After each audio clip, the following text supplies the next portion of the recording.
Welcome to the 2021 State of the Arts Address. Please welcome Asheville Area Arts Council Executive Director Katie Cornell to the stage. Hi, everybody. Hello, and welcome to the 2021 State of the Arts Address. Tonight, you will hear from the arts community leaders about how they're supporting the arts. We're supporting the arts here locally. I'll also present an overview of the local creative economy and the work that the Arts Council is doing to support the growth and sustainability of our arts community. First, I'd like to welcome to the stage Asheville Area Arts Council Board Chair Pete Perez to say a few words.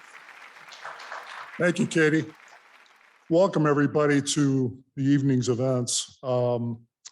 I thought it was a fantastic day of real open conversations about tough issues that are both opportunities and threats to the creative sector that were addressed with openness and clarity. And I'm just so proud of the moderators and the participants that were in today. Could I have a round of applause for them, please? So we want to thank our sponsors. You know, this gets to be tried after a while, but you all know you're in this business. You can't do it without the sponsors that support you. So we're thankful for everybody that has done that for us with the Orange Peel, City of Asheville, Craft Your Commerce, Wortham, East Fork, Rabbit, and Blue Spiral, and the others. We literally couldn't get it done without them, particularly now that we're pushed down with COVID and we're limited to how many people we could have to sell tickets for. So that's been a real important piece for us. I also want to thank the Arts Coalition chairs. I couldn't be more excited from the time Katie first talked about this as an idea of being able to leverage the leadership in our community. And I look at these chairs, many of them that you've seen today, they're literally all-stars from our community in every part of what it is that we do in the creative sector and the power that I see being developed from that group. And I want to thank them for their leadership. They were integrally involved with Katie for putting this together for the Creative Sector Summit. And that's the model that we want to see going forward. This isn't going to come from us as a center for the Arts Council. It's going to be us being a binding agent and being a synergistic pull to be able to pull the community together and then pull that together to be able to make policy, create clarity on direction, et cetera. So I'm just thankful for that group of people that has led and for the people that were there today. I'd also like to make a pitch for people to become a member. One of the things that I'm really proud of, because I came on board as the board chair just a few months before Katie came on board and then got involved with the search. And the amount of transition that we've made in that time has just been amazing. And you saw that on display today. And we believe we're just getting started as a community, not as an arts council, as a community, we're just getting started. So I'd ask that you become a member for Arts Business and Arts Ally if you're not already. And I don't look at this as a charity. I look at this as an investment. And I think we're showing that today for the kind of impact we can have to this community that's so important, not just to us that are in this creative sector, but whether people are conscious or semi-conscious of it in our Asheville community, what makes it so special. I moved here 13 years ago. It was a big part of why I moved here. And I want to make sure that this continues to flourish and has support and that we continue to roll that going forward. So I want to be able to put that out as an appeal. And then the last thing I'd say is that I'd like to bring Katie out. I told Katie a minute ago that I'd be remiss if I didn't honor what it is that she's done. We have had a history of being inconsistent at best as an art council. And when Katie came in, she had this vision and she's been watching and sizing up this opportunity for a long time. And I've always told her that she was born to be able to do this job. And she's shown that and she's just getting started. And I look at how she's gone out, done a clear needs analysis, figured out who to be able to get on board, recruited our best leaders in the community, leveraging them to be able to drive focus areas so that we're not just shooting at targets that we can't see and wandering around at shiny objects, but developing a clear agenda. And we're just getting started. All this is happening in the middle of COVID. And in a real backward way, Katie coming on board at the same time we had COVID that forced us all as an opportunity to get together really blended itself. So, you know, and I would add that when Katie came on board, we were bleeding red ink. We didn't know if we could survive as an arts council. We sweated that days and months at a time, shedded all of our costs, shedded all of our staff. And what's amazing to me is that all of this was done. There is no Asheville Area Arts Council. There's Katie. She's the one that had done all that. So I asked you to please give me a big round of applause to thank Katie.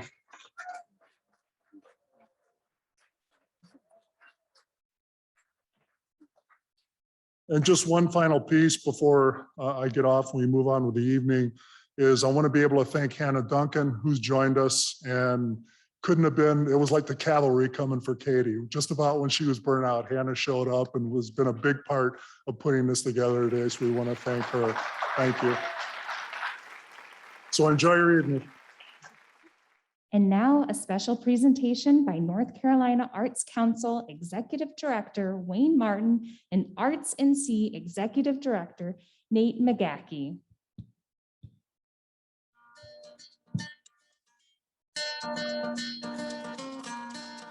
Hello, my name is Wayne Martin, and I'm pleased to have this opportunity to update you on the work of the North Carolina Arts Council.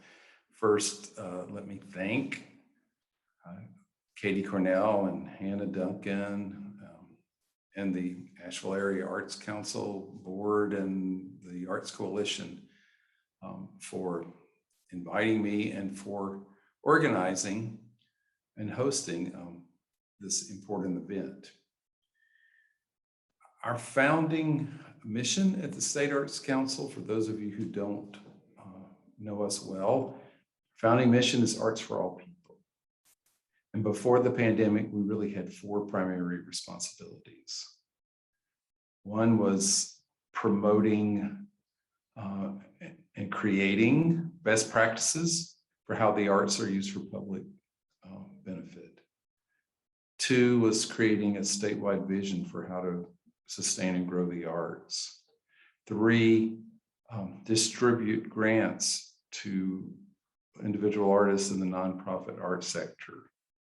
And four, undertake arts initiatives in education, economic development, and healthcare that bring benefits to people of North Carolina. These are still our primary responsibilities, but as you can imagine, our priorities shifted significantly in the last 18 months after COVID completely shut down the arts sector in March 2020. We at the State Arts Council realized that we had to quickly pivot and go into crisis mode, if you will, to help individual artists and arts organizations survive. And so we put our regular grant categories on hold or streamlined them, and we distributed every cent in our grants portfolio as relief to the sector, to artists and to arts organizations. We worked with Nate McGaha and Arts North Carolina to secure some extra federal funding, CARES funding, that 9.4 million that we also distributed to the field. So overall, in the first year of the pandemic, we were able to get $17 million out across 100 counties. And the reports that we've gotten back say that it has really helped the sector survive. Though there's no denying, though we survive, we've had significant job losses and drastic reductions in earned income, and no doubt the stress has taken a toll on all of us as we continue to navigate these very uncertain waters. This year, we're continuing in pretty much in the same mode of pandemic assistance. We've also launched a Spark the Arts messaging and media campaign to encourage public to participate, to re-engage with the arts, and to highlight the ways that the arts have helped us be resilient and connect us during this time. We've, again, working with Nate and Arts North Carolina to message the value of the arts sector to our elected leaders. And as you know, the House put $22 million in their budget for the North Carolina Arts Council that we would then distribute all of that to throughout the state. So fingers crossed that remains in the final budget. As difficult as the pandemic has been, we are persevering and emerging, and eventually it will subside. In my opinion, the greater long-term challenge for our sector is the issue of diversity and equity. Back in 2019, we at the State Arts Council collected data on our grants making. And what it showed is that our grant funds were and are not reaching many arts organizations led by leaders of color and organizations that focus their programs on serving communities of color. After the tragic death of George Floyd, there was, of course, even a greater imperative to take action to address the issues of diversity and equity in the arts. At the State Arts Council, we carved out from the federal CARES Fund allocation specific funds for organizations of color to help assist them during the pandemic. And we created a new art project grant category this year called Arts Equity Grants that are open to organizations in historically underserved communities, such as communities of color and rural communities. And hopefully these arts equity grants will put us into relationships with groups that we don't know yet, but that are doing really important work with the arts in North Carolina. And in our new strategic plan, which we're working on now, our very first goal is to deepen diversity, equity, accessibility, and inclusion within the nonprofit arts sector. And this goal will undoubtedly include efforts to engage the network of historically Black colleges and universities, HBCUs, to become partners with their art and with the arts programs that they offer on their campuses.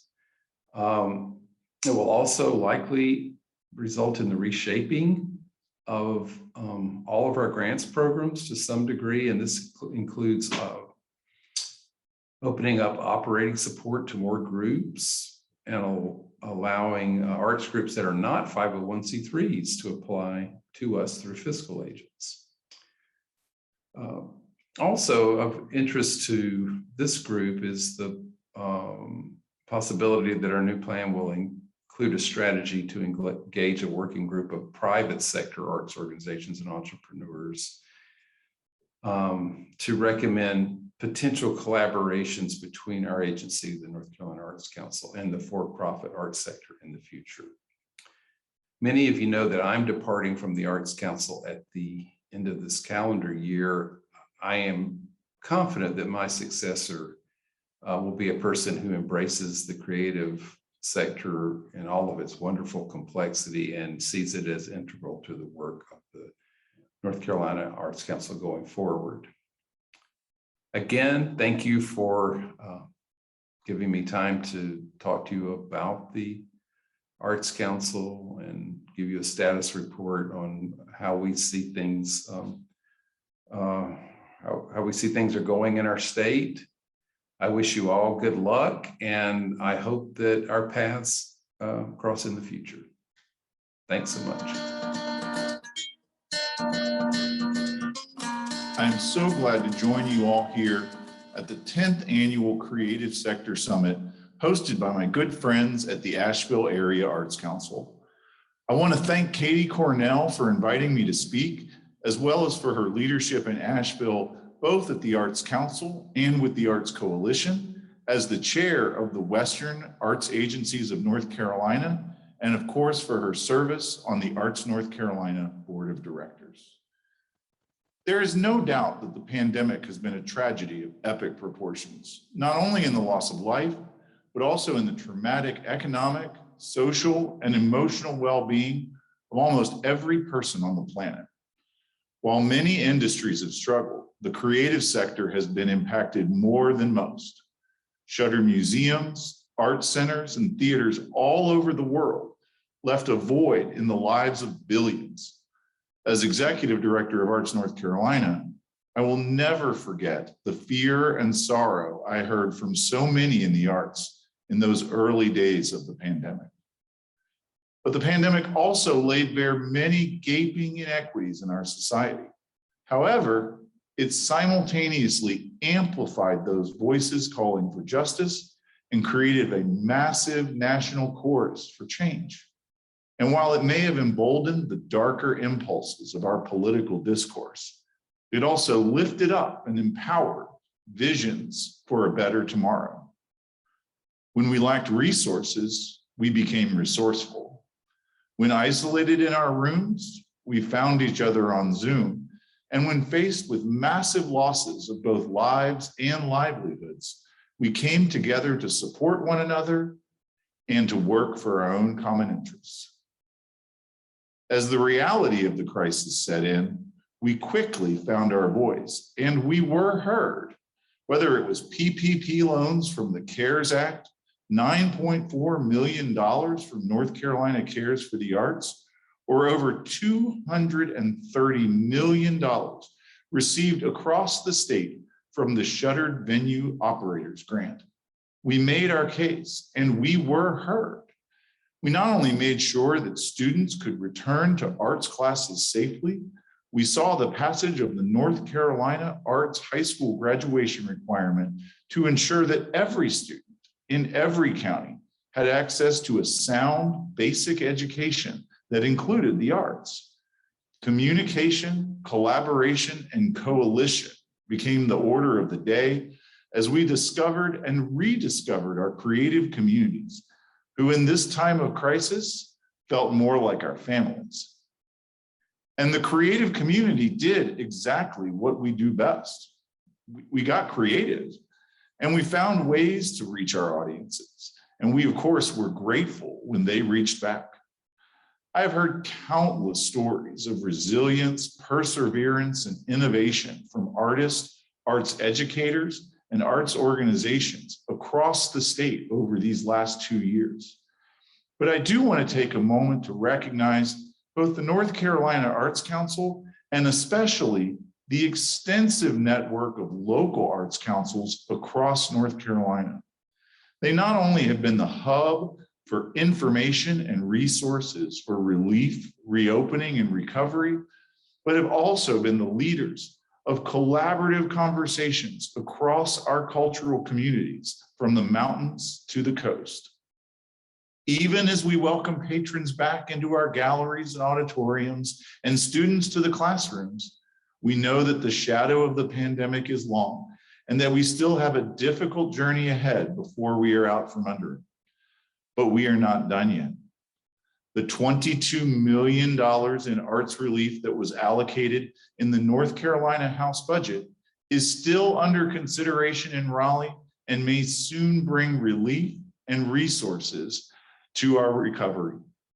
In July, the Creative Economy Revitalization Act was introduced in Congress, which would provide $300 million to create art and arts programming free to the public. And last month, the Arts Education for All Act was introduced in Washington, the most expansive and impactful piece of arts education legislation ever proposed. Not only are we not done, we are just getting started. Now is the time to make your voice heard. Stay connected to Arts North Carolina, your local arts council, and all your community partners so that you can speak up together and stand up for the entire creative sector. Remember, every year is an election year. Make 2022 the year that every local, state, and federal candidate and elected representative knows that the arts are not just nice. They are necessary, and we mean business. The state of the arts is good and getting better every day. I am so grateful to all of you that have come together to support the creative sector and all the creative industries, creative workers, and creative individuals that it represents. Arts North Carolina will continue to be your partner for public funding and public policy, and the loudest cheerleader for the entire creative sector. Thank you all so much for all that you do.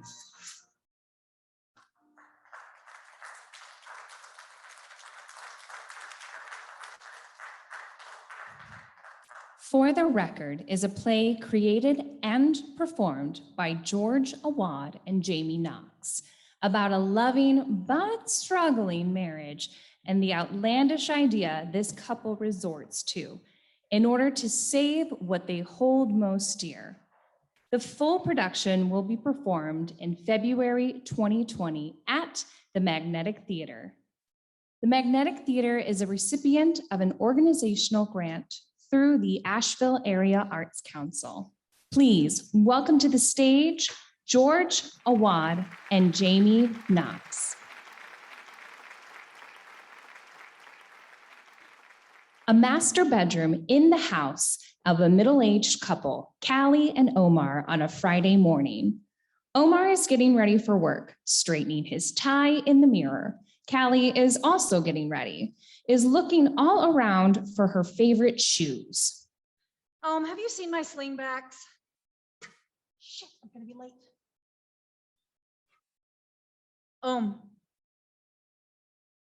Omar, What? over here, the brunette. Have you seen my heels?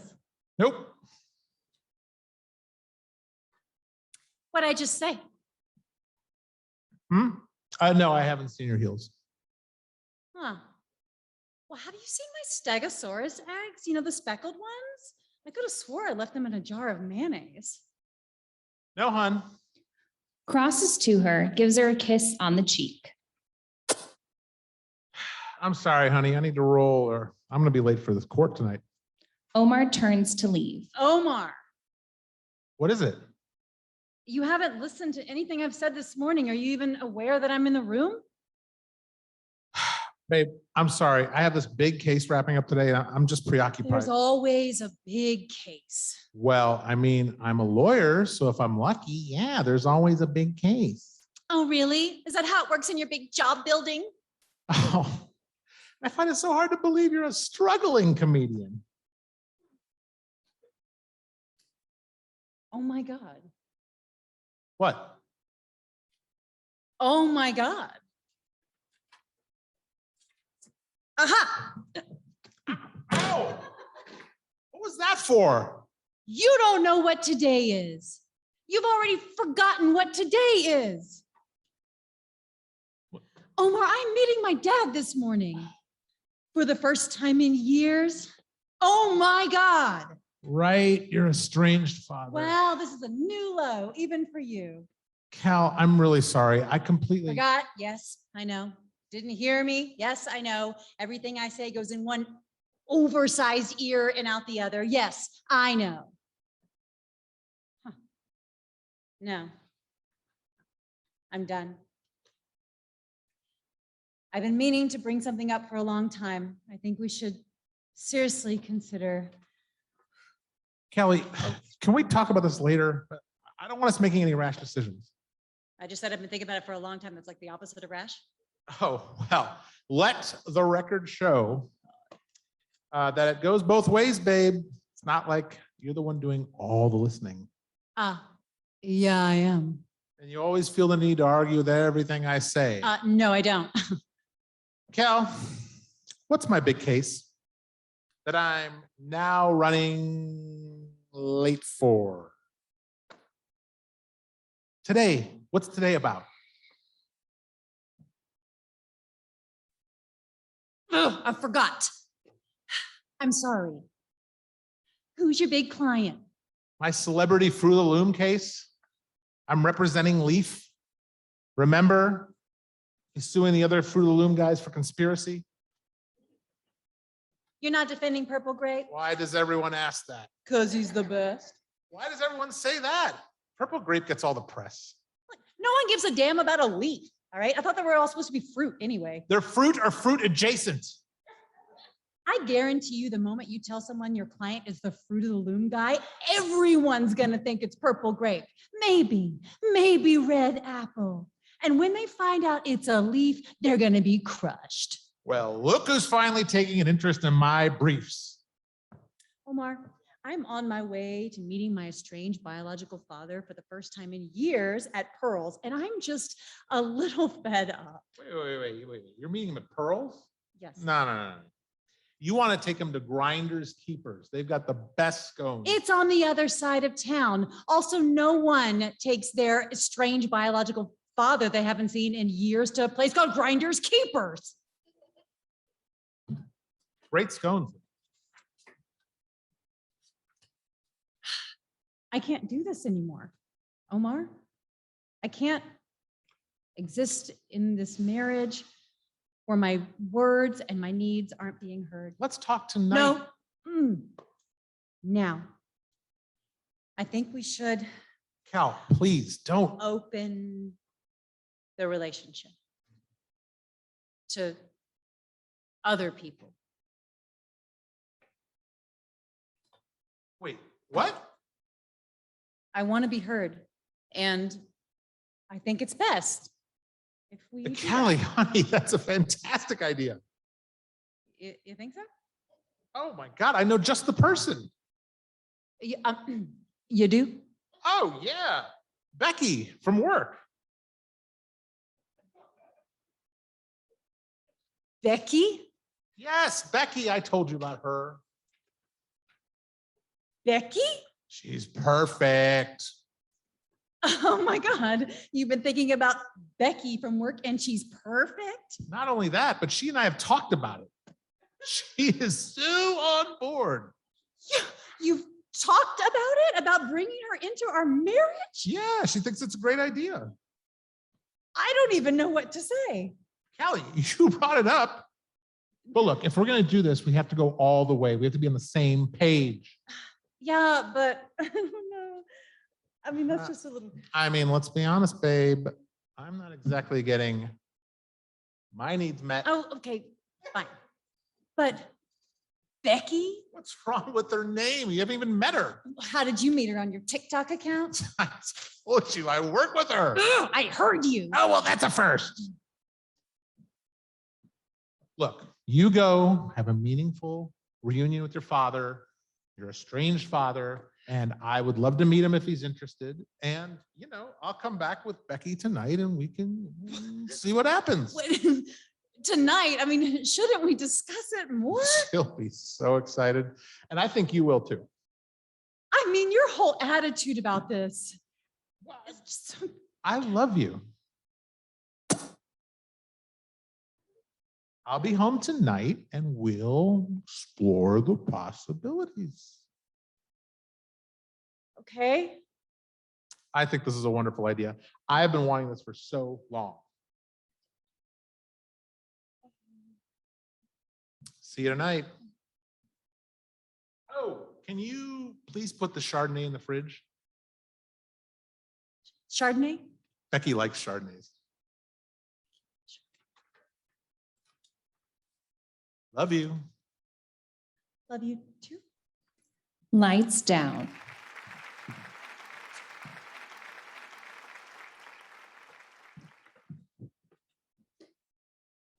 Introducing City of Asheville Mayor Esther Manheimer. Mayor Manheimer has served as mayor of Asheville since 2009. Hello and good evening. Oh, this is funny. There's a little picture. Okay.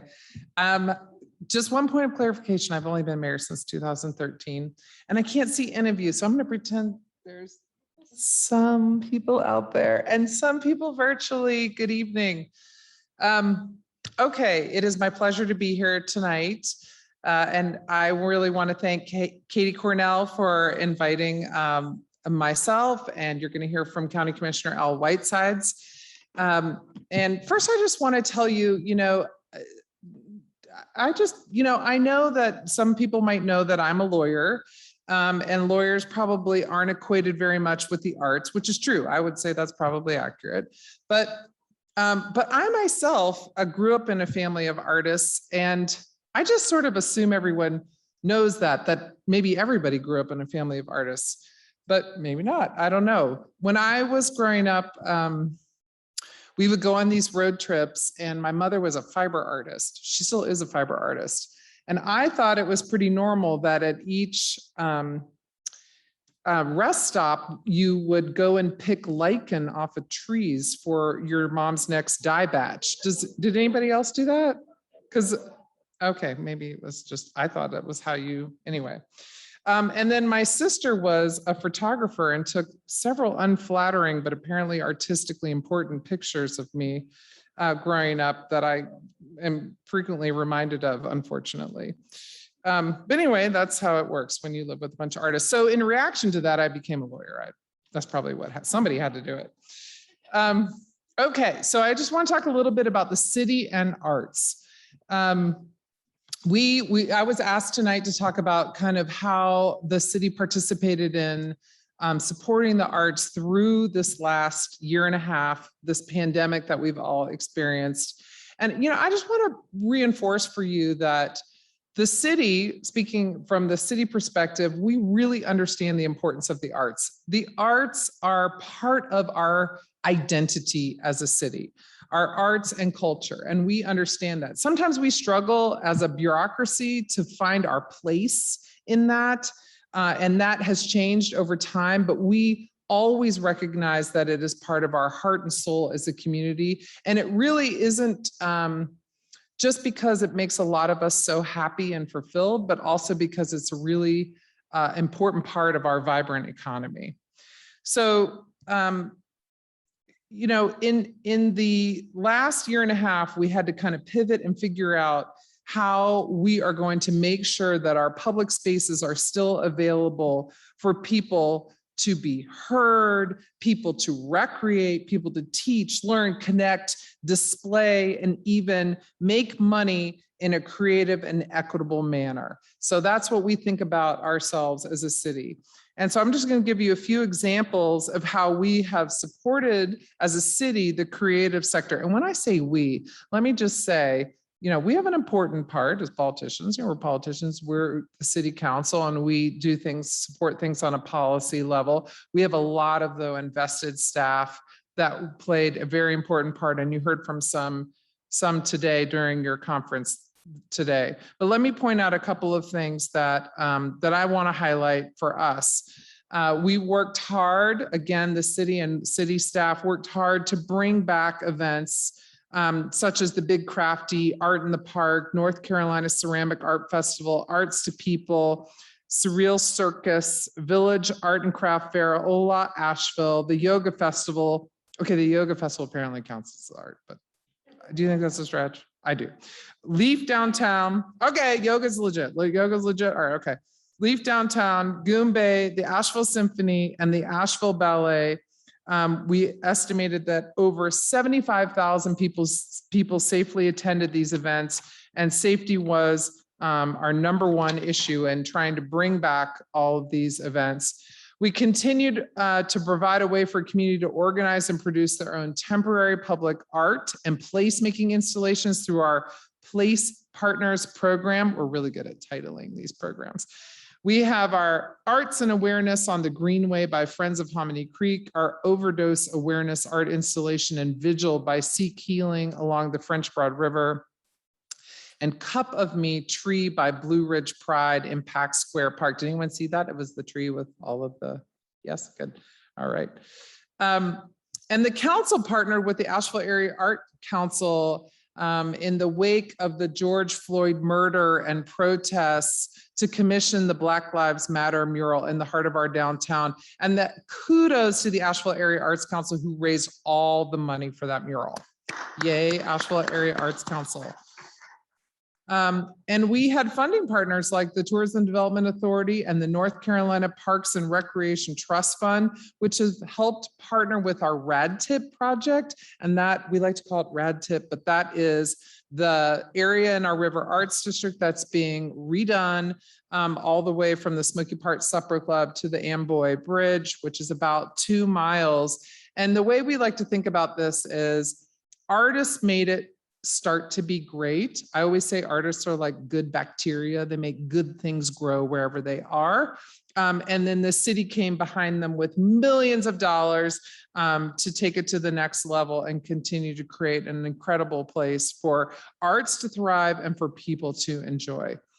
On a more serious note, we had to deal with the noise ordinance. Now, why does that have anything to do with the arts? Well, let me tell you that we had about 300 people show up to tell us how it had something to do with the arts. And that's because we're talking about performance arts in music, especially. We had a lot of community partners, Asheville Music Professionals, AKA AMP, the Asheville Buskers Collective, the Asheville Independent Restaurants helped as well. We had all kinds of input.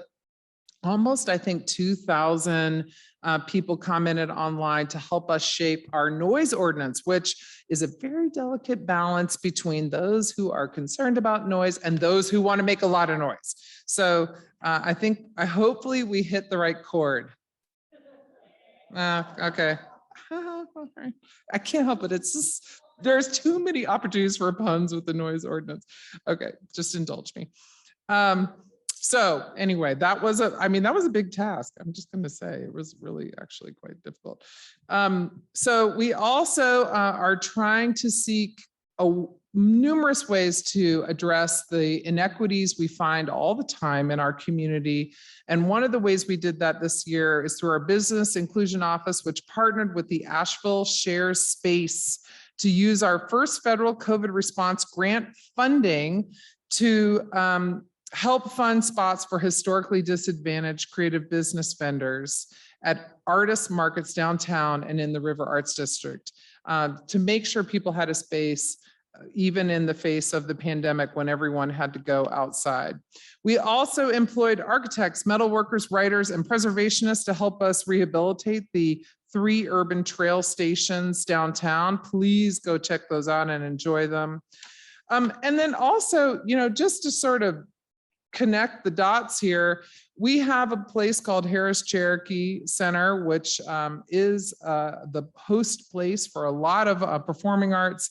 And that all had to shut down in the pandemic, but we managed to keep everyone there still employed because we turned it into a temporary shelter for those experiencing homelessness. We also have turned it into a place where people can get vaccinated or tested. And we managed to keep everyone employed while we're continuing to ramp up that facility for the purpose it's meant, which is always with the arts. Oh, also and a dash of sports from time to time. We also pivoted and made our community centers available for learning, but also in partnership with our Parks Department and the Asheville writers in the schools. We were able to collaborate at our Grant Southside Center and Blue Ridge Public Radio on the initiative around Storycraft. So that's an exciting. This is a series of workshops for youth and underserved communities that focus on creation, poetry, audio diaries, audio montages, interviews, and social videos for creative expression. So looking forward, we have almost $500,000 this next year to spend on art. And I made Steph Munsendahl, who is amazing, explain to me how we have $500,000, but it's legit. We have almost $500,000 to spend on art in this next year. So that's pretty amazing opportunity for the city. And we're also going to be working together as a community with the county on what we call our Pack Square Improvements Project. And really, this project is looking for an opportunity to reinvent the living room of our city beyond the Vance Monument. The Vance Monument has been removed, but what will be next for the center of our downtown, our focal point? And this will be an exciting opportunity to engage the community and work with the county on this initiative. And speaking of the county, up next is our very own Commissioner Al Whitesides. Thank you all. You've been wonderful. Thank you. Please welcome to the stage Commissioner Al Whitesides. Good evening. It's a pleasure to be here. And hopefully, I don't want to bore you tonight because I realize for some of you, it's been a long day. You saw it this morning, but from what I've read, it's been, I think, a day that's been worthwhile. And hopefully going forward, we can do this for more than one day. But let's talk some about the arts and the importance of the arts for not only the city of Asheville, but for Buncombe County. Now, you're listening to a country boy from Asheville, North Carolina. When I went to college, I fell in love with a lady, and we've been married now for over 50 years. But she was the one who introduced me to the arts. You know, I didn't know anything about Guggenheimers or any of that. But with her teaching art for 34 years, with her family, it's, I don't know what, of the 8, she's got 5 sisters and all of them are artists. But that's how I've been, you know, really involved in the arts. And fast forward, I was one of the original Pack Place board members. So I've seen Diana Wortham grow, the Art Museum. I've seen the changes that we've had in Asheville and Buncombe County. But now as a county commissioner, and Esther did a good job of telling you about what's going on in Asheville and what we're doing. But I want to talk more about what we need to do. Because during the pandemic, it really uncovered a lot of areas for us that we knew about, but we didn't know how the important part that several sectors play in our community. And one of these is the arts community. Once COVID closed down, you know, the restaurants and some of the other businesses were able to do some work, but we saw the artists in the community just close down completely. And once we started looking at that, we see a lot because as things have changed, look, and we all know we're not living in a cheap neighborhood in Buncombe County, but we've got to do, our goal is, and when you look at our 5-year plan, we want to make sure that we can do a better job of making Buncombe County and the city is in the county a better place to live, where everyone can live, where we have affordable housing, where we see the people getting a living wage. And, you know, I was backstage reading some of the statistics about the arts community. And we've got to do a better job and work together to improve that. But what you're doing here today and what we need to continue to do is going to be help all of us, because we realize that artists and people who are working, you start out, you know, everybody is not starting out at the top. You have good ideas, but we need to make sure that our community continues to provide a runway for you to take off on and to thrive. And this is really where we are as commissioners now. And we will be calling on a lot of you to help in the planning and a lot of the sessions we will be having in the next year or two to really tackle this along with other issues that we're looking at. Because we realize the importance of the arts community in Buncombe County. And not only that, in talking to tourists who come here, a lot of people don't realize the number of tourists who come just for the arts community. You know, I've learned so much about the arts community here, which has been embarrassing over the last 20 years from friends of ours who visited us, taking us to different places around. So we know what's here, but now we've got to make sure that we give you the support that you need so that you can survive. You know, I don't want to see our community, we start with businesses, and look, all of you who are in the arts community are small businesses. That's what you do, even though if it's one person, two, or maybe three. But we need to make sure that we have a community that you can be successful and thrive in. And we're trying to do that, and you will hear more about working with BizWork and other organizations to help give you some financing that will help you succeed. And it's something that we realize now we've got to up our game, so to speak, because in the past we've been taking a lot for granted. But unfortunately, COVID turned back some ugly covers in our community of a lot. And one was the arts community. It's how successful you've been in spite of some of the foundational issues that we have in the community that we must work on. And I don't want to be all doom and gloom though, because, you know, I know a lot of successful people in the arts community. I've seen a lot, and you'll talk later about a good friend of mine who I knew through the bank when he first started, John Cram.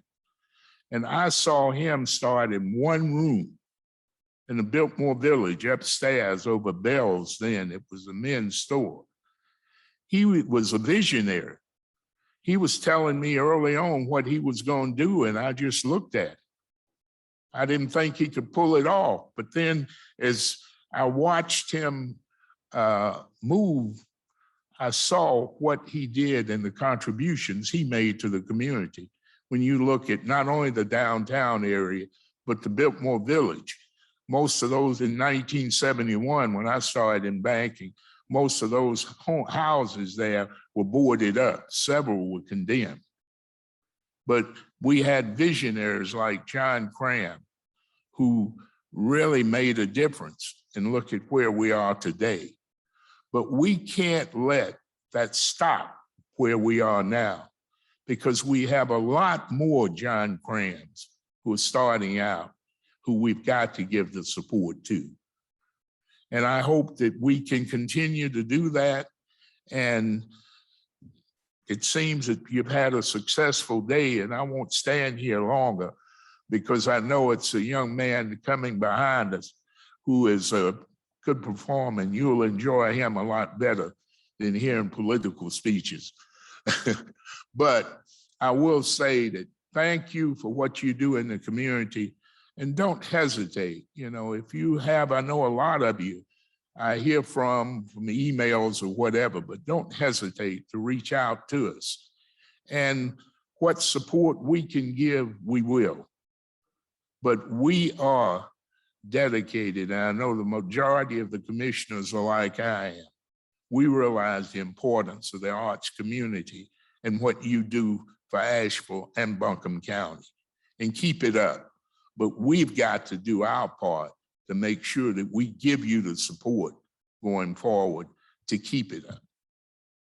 Thank you, and I hope you've had a productive day, and I thank you for sharing. Please welcome to the stage professional choreographer, movement specialist, creative director, and founder and CEO of Heart and Soul Dance Company, and performer in the Arts Council's Live and Asheville Arts Benefit Series, Melvin A.C. Howell.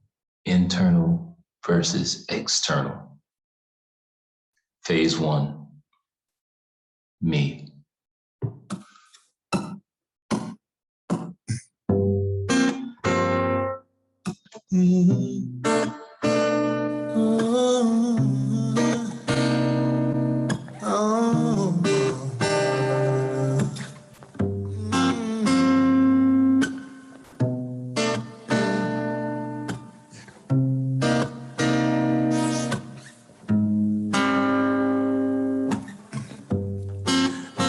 never said you loved me, but I guess you changed your mind. You told me that you'd hold my hand, but I did not read the fine print. I assume it's all my fault, but I can't control what happens now. Gotta reconstruct my wall, build it up real tall. I won't let you knock me to the ground, so I'm gonna build my wall. Won't let nobody in, won't let nobody in. So I'm gonna build my wall, won't let it happen again. Please don't let nobody in. So I'm gonna build my wall, won't let nobody in, won't let nobody in. So I'm gonna build my wall, won't let it happen again. Please don't let nobody in. Build my wall, gonna rebuild my wall. Build my wall, gonna rebuild, build my wall. Build my wall. Ooh, build my wall. Oh, build my wall. Oh, build my wall. Oh, build my wall. So I'm gonna build my wall. Won't let nobody, won't let nobody in. So I'm gonna build my wall. Won't let it happen again. Please don't let nobody in.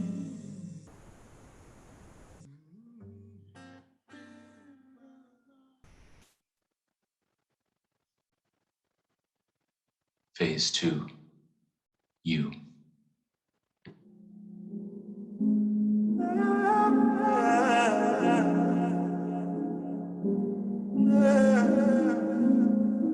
Should I let you go?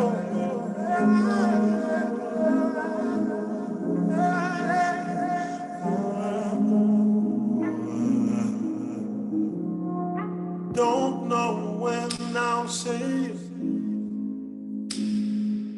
That's why I don't wanna leave you. You said call me if I ever need you. I don't really wanna leave you, but we both know what's best for us. But we know we have to trust. This is love, this is not love. Moving on is what's best for us. Hey, I'll let you go. I'll let you go. I'll let you go. I'll let you go. I'll let you go. I'll let you go. I'll let you go. I'll let you go. I'll let you go. I'll let you go. I'll let you go. I'll let you go. I'll let you go. I'll let you go. I'll let you go. We stood by the water, one by one in order. Don't let me go, it didn't matter, I was for you. But we know it's best for us. But we know we have have to trust. This is love, this is not love. Moving on is what's best for us. I'll let you go, I'll let you go. I'll let you go, I'll let you go. I'll let you go, I'll let you go. I'll let you go, I'll let you go. Yeah, I'll let you go. I'll let you go, I'll let you go. Didn't want to, but I'll let you go. I'll let you go, I'll let you go. I'll let you go, I'll let you go. I'll let you go, I'll let you go. After all, I have to let you go. I'll let you go. I did not want to, but I had to. I'll let you go. I'll let you go. I'll let you, I'll let you go. I'll let you go. I'll let you go. I'll let you go. So I'll let you go. I'll let you go. I didn't know what else to do about it, so I let you go. Yeah, I let you go. It hurt me to my core, but I let you go. I let you go. It was the hardest thing for me to do, but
Like a flower dies from too much energy from sunlight,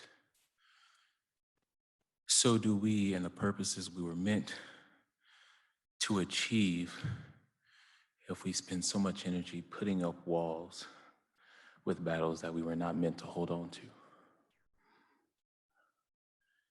It's best to let go of those things in which do not serve us in order to move on to higher heights, to greater greats and stronger strongs. Thank you.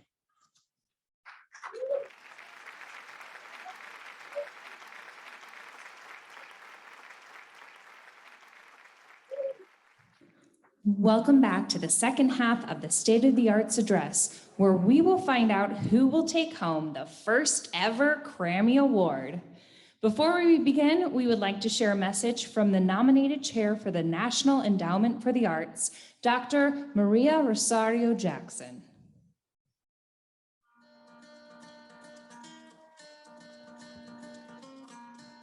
There will always be a pre-COVID and a post-COVID.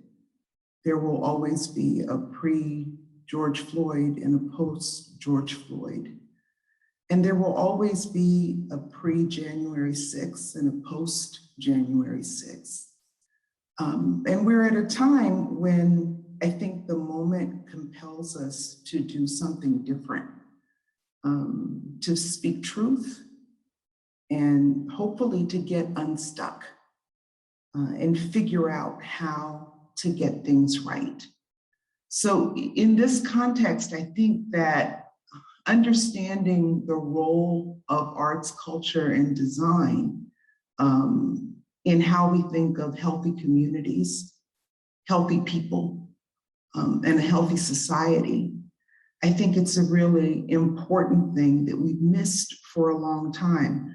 But in order to understand how arts and culture can matter, I think that we have to put aside some traditional notions of how we think of artists, creativity, and our own role as creative beings. I think it's really critical to think about first reframing and the role that artists can help us play in reinterpreting what the issues are. One of the good things that artists do is speak truth to power sometimes, and actually get at the root causes of the social dilemmas that we are up against, whether it's racism or sexism or power arrangements that have kept us in these cycles of oppression that lead to the outcomes that we don't want to see. Artists are really critical in helping us reframe issues, lifting up things to expose root causes, but also helping us understand potential solutions in different ways because they're coming from different perspectives and they're willing to help us unsettle our own orthodoxies about how we understand things and why we think things work the way they do. And I think we need that to get unstuck. So that's the notion of reframing. The notion of retooling is actually connected to that, because once you have a different frame on something, you often recognize that you have to work differently and you have to imagine what that new way of working can be. And I think here too, artists have something to contribute in terms of helping us retool, helping us think differently about how we work, how we engage community, how we think about structural change. And the point here is not to put artists or the arts sector out there as the silver bullet, because I don't think that's the case. But I do believe that artists in the cultural sector have been a critically missing element in community development and now by extension also in the health field. So this notion of retooling is, again, is about helping us to reimagine how we work. And the last R, which is repair, I think is really critically important. And in the community development field, it's something that we have missed. We have not reckoned with harm and historic harm, and often particularly harm that has been done to cultural root.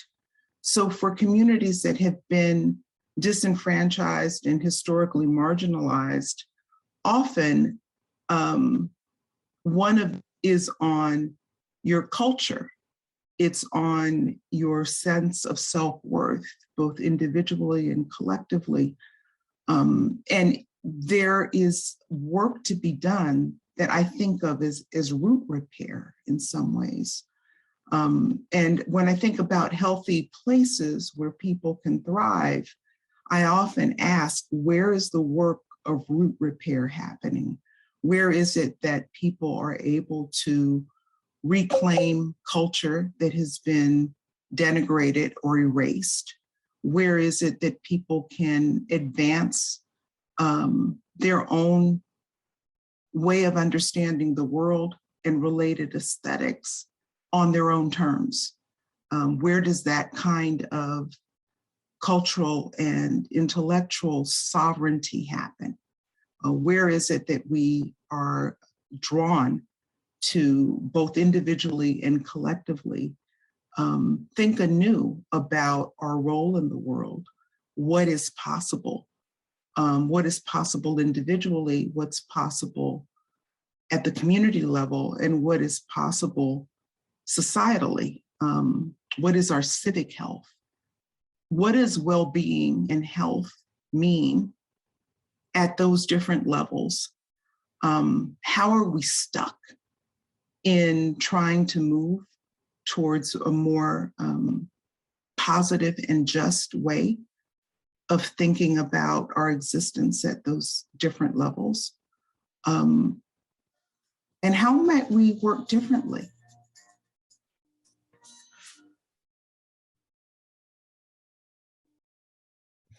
That was an excerpt from the Winter Buzz Breakfast series on equity and creative placemaking that the Arts Council co-hosted with Leadership Asheville earlier this year. Dr. Jackson is exactly right. The arts are not the frosting on the cupcake or the nice to have. They're the binder, the glue that creates a strong, healthy community. Our arts and culture help us express what it means to be human, how we feel, how we see and interpret the world around us. They're not just a tool, they are a tool for justice and for healing. As many of you know, and we've said already tonight, the role of the Asheville Area Arts Council has shifted over the past 73 years, as the needs of the creative community have also shifted. The Arts Council was founded in 1953. It is the second oldest arts council in the state of North Carolina and one of the first in the United States. Fun fact, you've probably heard me say before, the first arts council in the United States was founded right here in North Carolina. It's the Winston-Salem Arts Council. We are the designated arts agency for Buncombe County, and we oversee state and hopefully federal allocated funding for the arts here in Buncombe County. Our mission is to keep the arts at the heart of our community, and the Arts Council fulfills this mission through three primary focus areas: advocacy, public art, or art in public space, and services for creatives. Over the past 20 months, our primary focus has been on advocacy, including data collection and reporting, advocacy for and distribution of relief aid, sharing resources, vaccine clinics, mass pledges, benefit series, and so on. And we keep advocating for more relief aid for the local arts sector and arts businesses, local artists and arts businesses. In May, we released the Creative Jobs Report, a comprehensive 40+ page document analyzing the creative economy by both industry and occupation in the 5 years leading up to the pandemic. Creative industry jobs in Buncombe County grew 24% during this period, reaching over 14,000 jobs. And by 2019, creative industry sales had reached 1.6 billion, representing 44% growth since 2015. The creative economy spans 8 major industries, or super sectors, including leisure and hospitality, manufacturing, professional and business services, information, trade, education, construction, and other services. Creative industry jobs include all jobs, whether they are creative occupations or not. And to paint a more comprehensive picture of the creative economy, and paints a more comprehensive picture of the creative economy. On the other hand, narrowing into just creative occupations provides additional insights into the creative workforce. By 2019, there were an estimated 9,700 creative jobs. Top occupations included photography, musicians and singers, writers and authors, fine artists, and graphic designers. The top creative industry is arts, entertainment, and recreation, which grew 53%, double the growth rate of the construction industry over the same period of time. And the top creative industry in both earnings and sales was independent artists, writers, and performers. But the arts and entertainment industry experienced the greatest percentage of employment loss in Buncombe County last year. It was 61% of the jobs lost in the creative sector. We had some glimmer of hope when event venues were able to reopen in May after 14 months of closure. And now arts businesses are on the front lines enforcing mask mandates, vaccine checks, and COVID testing. On top of this, last year, there was a significant rise in the cost of living index for Buncombe County. The Council for Community and Economic Research estimated Asheville Metro at 106, or 6 points above the national average of 100. This is the highest of the 7 North Carolina state metros that participated in that time frame.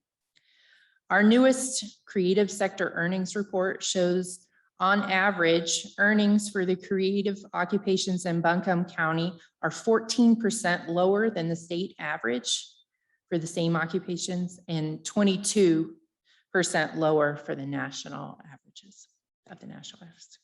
While on average, the report also shows that several core arts occupations such as craft artists, fine artists, painters, sculptors, illustrators, and camera operators have wages that fall below the living wage of $15.50 per hour for Buncombe County, as reported by Just Economics in 2020.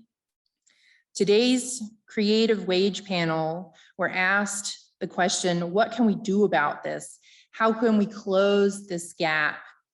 While we know a large driver of living cost is housing, some of the ideas discussed today were, setting wage standards, working together, making sure that we're charging for our work, helping our arts entrepreneurs, understand that they need to pay themselves.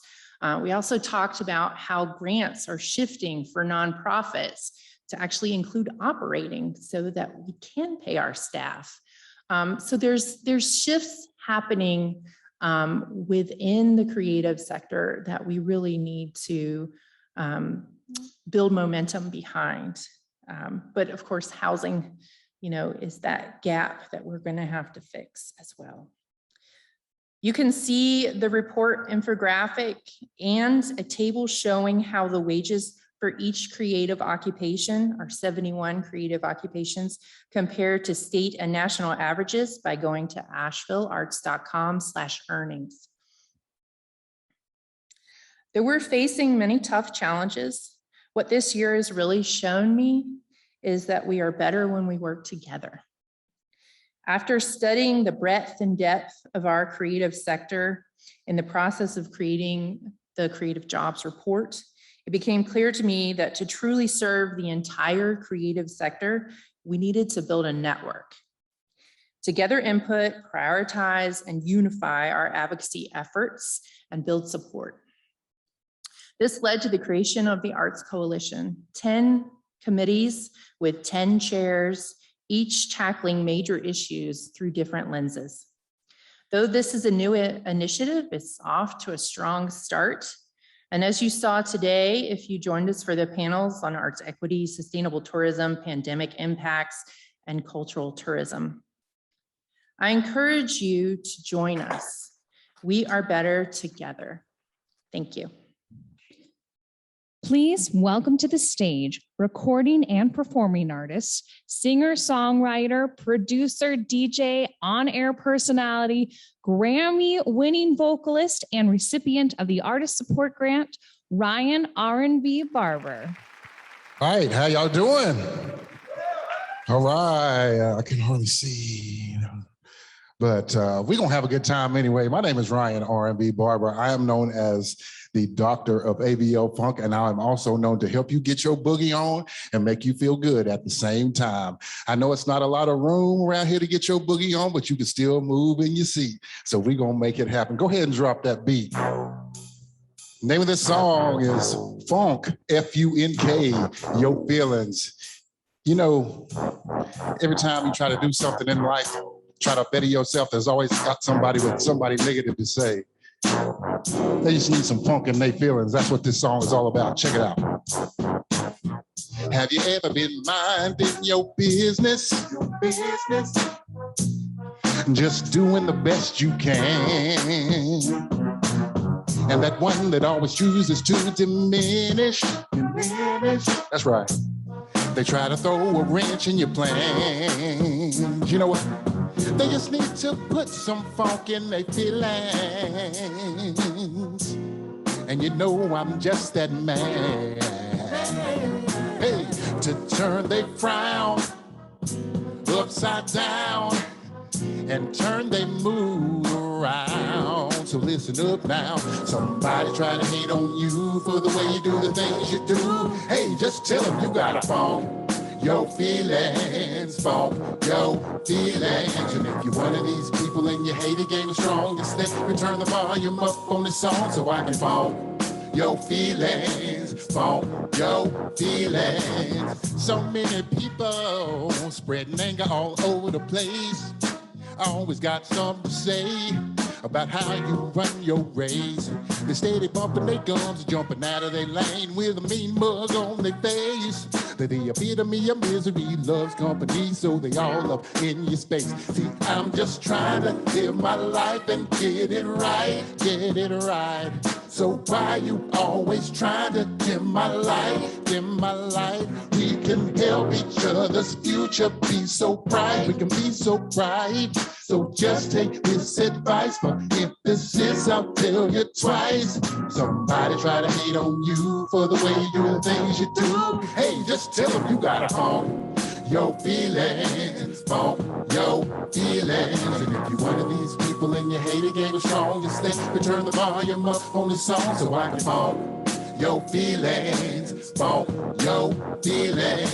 You try to end poverty, the greedy folks get mad. You tell them, phone your feelings. You calling out racism, see the racists get like that. You gotta phone your feelings. You try to end corruption, the corrupt say they ain't having that. You gotta phone your feelings.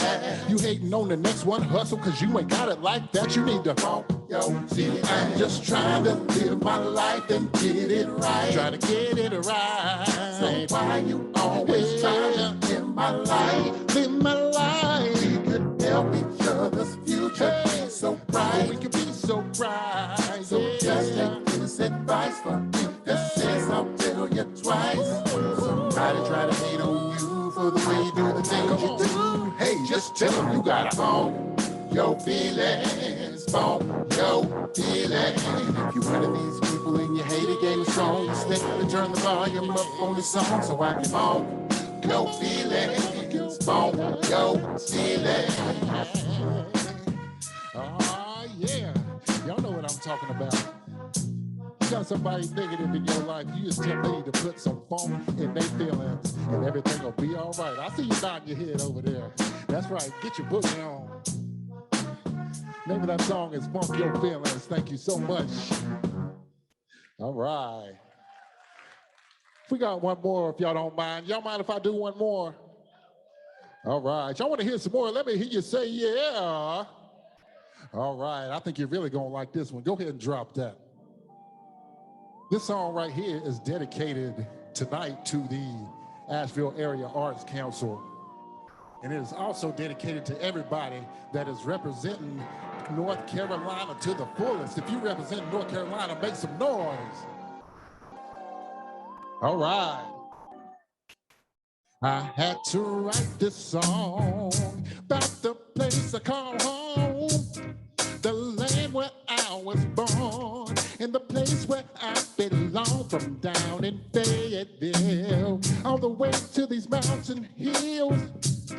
From the city lights and thrills to the farmland, country and fields, I'm inspired to make a jam for us. Whenever you're feeling down in the fuss, my music you can always trust to uplift and help you to adjust. Listen to these words I sang, we're all going through the same thing. If you're part of the Top Hill gang, get on the floor if you can hang, and let's do the Carolina song. Stomp the drama out, stomp the drama out, stomp the drama out. Carolina song, stomp the the haters out, stomp the haters out, stomp the haters out. Carolina song, stop stressing out, stop stressing out, stop stressing out. Yeah, Carolina song, just stop it, come on out. Carolina stand up, come on.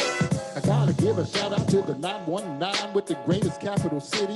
Beautiful coastline, gonna travel on down to the 704. A 77 to Charlotte, Gastonia, and Monroe. Back up to where I was raised. 336, where you're either in the foothills, but ain't off of the stick. Let them bring it back home here in the 828, where the mountain views and food and drink and everything's great. Now the Carolina stop is not difficult to do. There's no right or wrong way. Do what feels good to you. It's just a little something for us to release all our stress. And for a few minutes, forget how much our world's in a mess. We just try to have a good night, do away with our cares, let out a lot of hot air, stomp away our despair. So if you're repping Carolina and it's family affair, get the negative out your system. Hop out of your chair and do the Carolina stomp. Stop the drama out, stop the drama out, stop the drama out. Carolina stomp, stop the haters out, stop the haters out, stop the haters out. Carolina stomp, stop stressing out, stop stressing out, stop stressing out. Carolina stomp, stop it on now. All right, let's bring it back. You say you had a hard day, stomp it on down, stomp it on down, stomp it on down. Worry about bills getting paid. That's right, stomp it on down, y'all. Stomp it on down. You surrounded by hate. Stomp it on down, stomp it on down, stomp it on down. Devil trying to steal your face. Stomp it on down, stomp it on down, stomp it on down. You say you're tired of loneliness. Stomp it on down, stomp it on down, stomp it on down. Life is a mess. Stomp it on down, stomp it on down, stomp it on down. Find success. Stomp it on down, stomp it on down, stomp it on down. And regret. Stomp it on down, stomp it on down, stomp it on down. Let's do the Carolina song. Stomp the drama out, stomp the drama out, stomp the drama out. Carolina song, stomp the stress out, stomp the stress out, stomp the stress out. Carolina song, stomp the stress out, stomp the stress out, stomp the stress out. Carolina song, just stomp it on down. That's right, y'all. Stomp it on down. Come on. My name is Ryan R&B Barber. Thanks so much for the Asheville Arts Area Council for having us. We want to have y'all. We were trying to have a good night. Thank y'all so much. Good luck to all the winners. Thank you. Thank you so much. We really appreciate that. But remember, stomp it on down, y'all. Come on.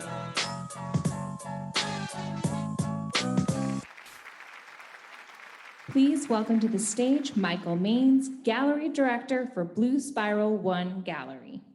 I feel like I was set up. How do I follow that? I'm here to present the inaugural John Cram Arts Leadership Award, and it's something that Katie came to me with the idea not too long after John had passed, which was about a year ago. And it means a lot to me. So the John Cram Arts Leadership Award seeks to honor individuals who have made a large contribution to the arts in Buncombe County.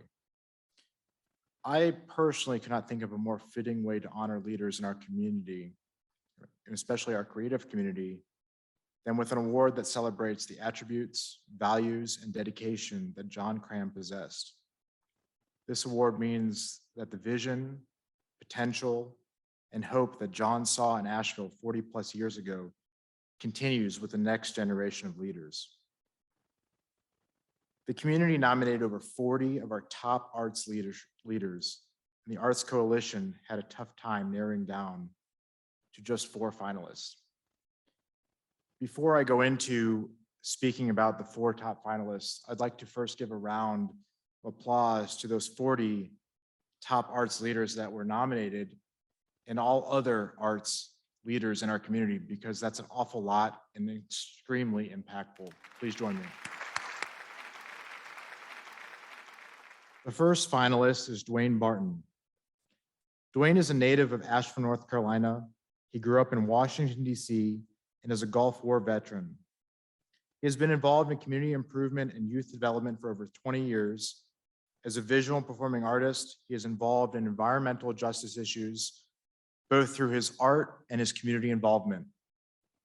His mixed media found art installations have been featured at Duke University, the Smithsonian Institute's Museum of African American History and Culture, Upstairs Gallery, Asheville's Fringe Festival, August Wilson Museum as part of Afro-Latino Artist Project, and the Hillcrest Mural Project. He is co-founder of the Burton Street Community Peace Park Gardens, a unique destination that has garnered international recognition. He is the founder and CEO of Hood Huggers International and Hood Tours, building communication, connection, and wealth using the arts, environment, and social enterprise. Dwayne was recently appointed by the governor to sit on the board of the NC Arts Council. The second nominee finalist is Sekou Coleman. Born to activist parents and raised in Washington, D.C. in the 1980s, Sekou Coleman is a child of the movement. After obtaining a degree in music from the University of Pittsburgh, he founded a program to teach music theory and business to at-risk youth. His work with the program attracted the attention of a national nonprofit devoted to improving opportunities for Black men and boys, and he worked there from 1998 until it ceased operations. Coleman moved to Asheville in 2011 and quickly involved himself in the local community, supporting numerous organizations and advocacy groups. A deep believer in the restorative power of the arts, Coleman currently serves as the executive director for Asheville Writers in Schools, a nonprofit igniting social change through culture and self-expression.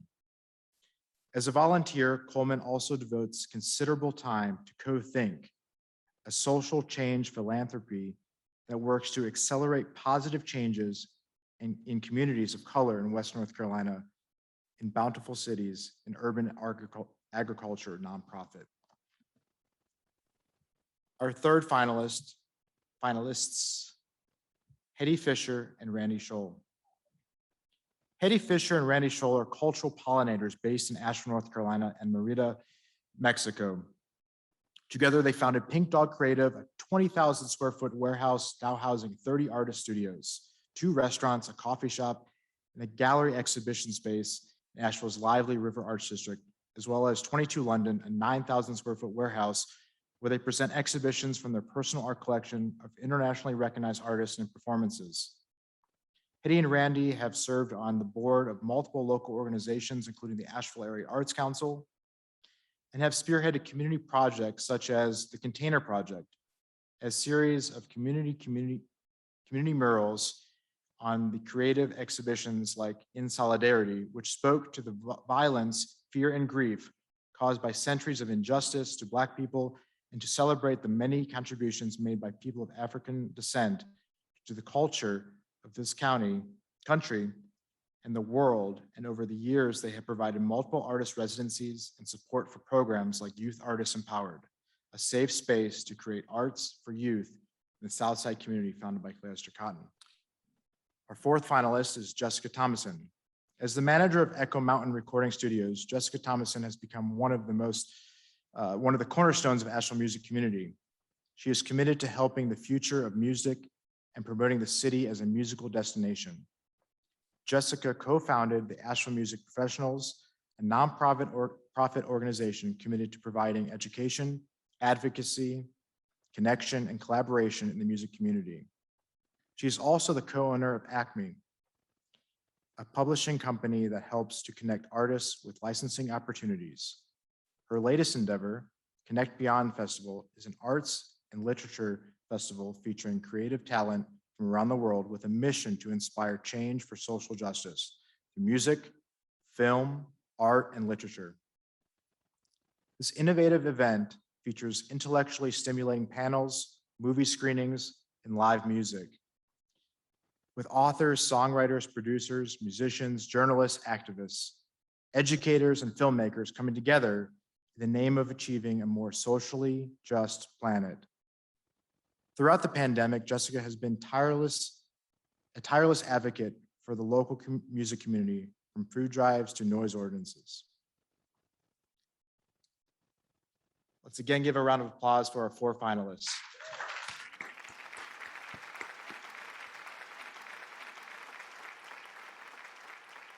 In the moment we've all been waiting for all day,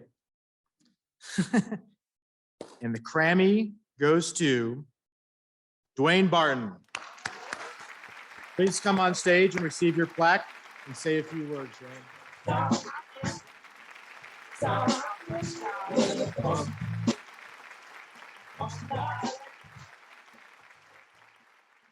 Yo, I want to say thank you, for everybody who made this hustle happen here. Art saved my life, so I'm committed until I die to the arts.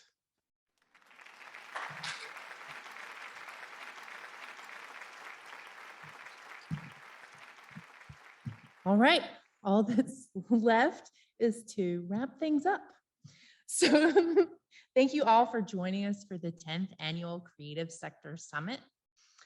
And before I move any further, I want to give a round of applause for our Assistant Director, Hannah Duncan, because I could not have done this without Hannah. She's been the voice of God all night. So you've heard her voice, but now you can see her face. And I also give a shout out to Miss Katie here for doing all that she's done. We also want to give a special thanks to our Arts Council Board. Thank you for all your support. They've been volunteering all day as ushers and other various roles. We could not have done this today without them either. We want to thank the Arts Coalition chairs for helping plan this event. We want to thank our event sponsors, moderators, panelists, performers, presenters, volunteers, and especially the Wortham Center staff. They have been absolutely amazing.